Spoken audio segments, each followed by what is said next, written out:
आप सभी को डॉक्टर नरेश कुमारी का नमस्कार। आज की इस वीडियो में हम माइक्रो टीचिंग यानी सूक्ष्म शिक्षण के अंतर्गत पुनर्बलन कौशल स्किल ऑफ रेनफोर्समेंट की आदर्श पाठ्य योजना बनाना सीखेंगे। और इससे पूर्व प्रसारित होने वाली वीडियो में मैंने माइक्रो टीचिंग के अन्य कौशलों के घटकों एवं उनकी पाठ्य योजना का जो है विस्तार पूर्वक वर्णन किया था। मैं आशा करती हूँ कि आप इस वीडियो को भी शुरू से लेकर अंत तक ध्यानपूर्वक देखेंगे और अपने इस चैनल को लाइक एंड जो है सब्सक्राइब अवश्य करेंगे। इन वीडियो से जो है बीएड और डीएलएड दोनों ही कक्षाओं के दोनों वर्षों के छात्र लाभान्वित हो सकेंगे, मैं ऐसी आशा करती हूँ। तो आज देखिए, इसी तरह से हम लिखेंगे छात्र अध्यापक का अनुक्रमांक, दिनांक, विषय। आज हम जो है सामाजिक विज्ञान की जो है पाठ्य योजना बनाना सीखेंगे।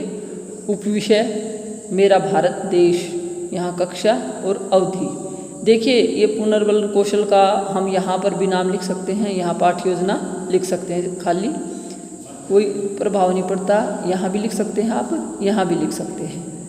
उसके बाद यहाँ अगर लड़का है तो छात्र अध्यापक लिखेगा और लड़की है तो छात्र अध्यापिका। जो क्रियाएं, छात्र क्रियाएं और प्रयुक्त घटक। और मैं बार बार यही कहती हूँ, देखिए ये पाठ्य योजना में जितने भी घटक प्रयुक्त होते हैं, विषय चाहे कोई सा भी हो, इन्हीं घटकों का सभी जो है विषयों के अध्यापक प्रयोग करते हैं। केवल ये विषय वस्तु ही बदल जाती है, घटक नहीं बदलते हैं।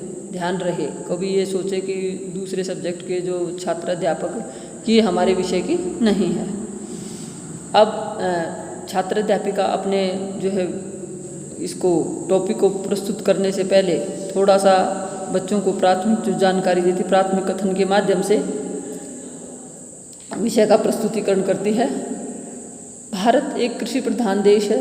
यहाँ के अधिकतर लोग ग्रामीण परिवेश में रहते हैं और गांव में रहने वाले अधिकतर लोगों का मुख्य व्यवसाय कृषि करना है।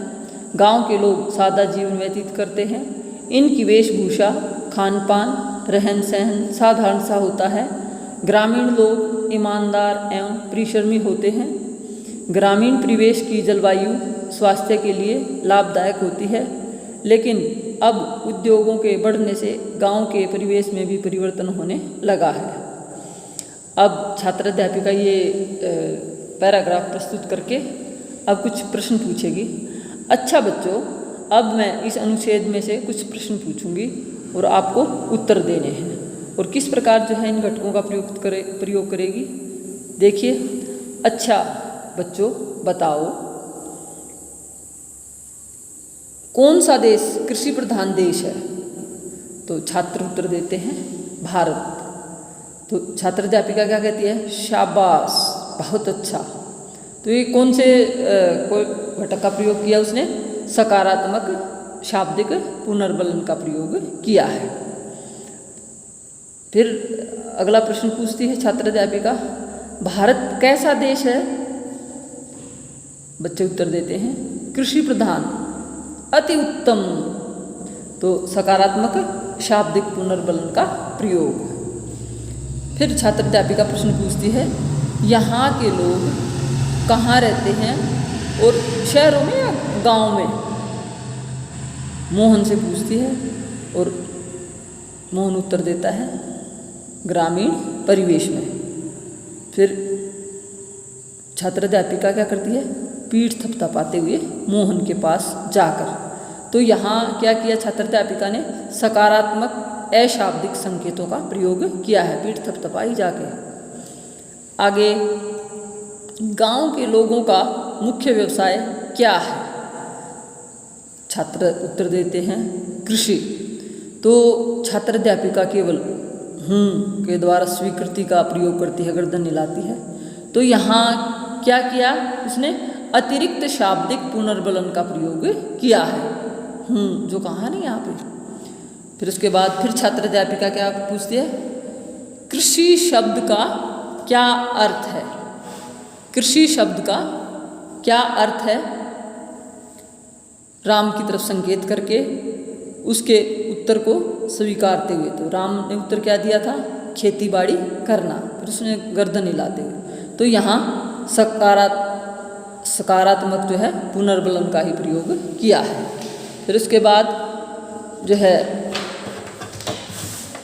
छात्र अध्यापिका क्या करेगी, देखिए, अविका निष्कपट परिश्रमी व लक्ष्य शब्दों के अर्थ बताओ। फिर क्या करती है, अविका उत्तर नहीं देती और मौन मुद्रा में खड़ी रहती है। तो इस पर अध्यापिका क्या प्रतिक्रिया करती है, ध्यान से न सुन, तुमने सुना नहीं, विद्यार्थी पर गुस्सा करती है और जो है दोबारा प्रश्नों को दोहराती है।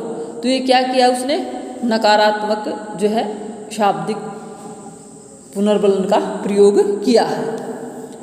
निष्कपट परिश्रमी लक्ष्य शब्दों के अर्थ बताओ।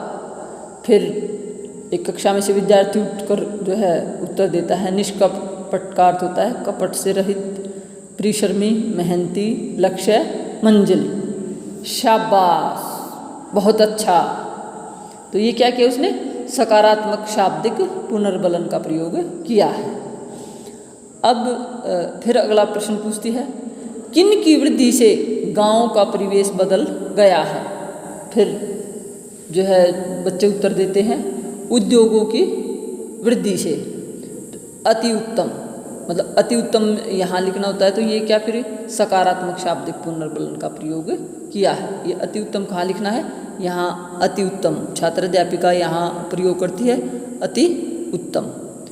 तो यहाँ क्या होगा फिर सकारात्मक शाब्दिक, ये ध्यान रहे अधिकतर जो है सकारात्मक शाब्दिक पुनर्बलनों का प्रयोग करना ठीक है। अच्छा, फिर एक और भी जो है हम इस घटक का प्रयोग कर सकते हैं। कोई यहाँ अति उत्तम, बहुत अच्छा, शाबाश ये न कहकर ठीक है, आपने बहुत अच्छा उत्तर दिया, वेरी गुड, इस तरह से अपने जो है जो भी बच्चों को शाबाशी देते हैं, पीठ थपथपाते हैं, इनमें भी जो है परिवर्तन करते रहना चाहिए। तो वो क्या होगा, उसमें नवीनता का प्रयोग हो गया। उसके बाद हम देखो ये ऑब्जर्वेशन जो है टेबल बनती है, अवलोकन तालिका, यहाँ हम घटकों को लिखते हैं इसी तरह से। ये है सकारात्मक शाब्दिक कथनों का प्रयोग, यूज ऑफ पॉजिटिव स्टेटमेंट, सकारात्मक अशाब्दिक संकेतों का प्रयोग, use of positive non verbal clues, ये अतिरिक्त शाब्दिक पुनर्बलनों का प्रयोग, नकारात्मक शाब्दिक कथनों का प्रयोग, नकारात्मक अशाब्दिक संकेतों का प्रयोग, पुनर्बलन का उपयुक्त प्रयोग, पुनर्बलन का सभी के लिए प्रयोग और पुनर्बलन में प्रयुक्त कथनों में नवीनता। फिर ये हम जो है रेटिंग स्केल निर्धारण मापनी बनाएंगे, 0, 1, 2, 3, 4, 5 उस तक बनाएंगे। इस प्रत्येक घटक के सामने लिखेंगे बिटेलिया हाँ या नहीं। और ये इंग्लिश मीडियम के स्टूडेंट जो है इन कंपोनेंटों को अंग्रेजी में लिखेंगे और हिंदी मीडियम के बच्चे हिंदी में। कंपोनेंट में इससे पहले अंग्रेजी और हिंदी में दोनों में डिफाइन कर चुकी हूँ। तो आज के लिए इतना ही काफ़ी है। आप सभी छात्र ध्यानपूर्वक अपनी जो है उत्तर पुस्तिकाओं में इस पाठ्य योजना को बना सकते हैं और समझ सकते हैं, मैं ऐसी आशा करती हूँ। आज के लिए इतना ही काफ़ी, और अगली जो है वीडियो आपके पास आसानी से पहुँच सके इसलिए चैनल को सब्सक्राइब करना न भूलें। नमस्कार, धन्यवाद।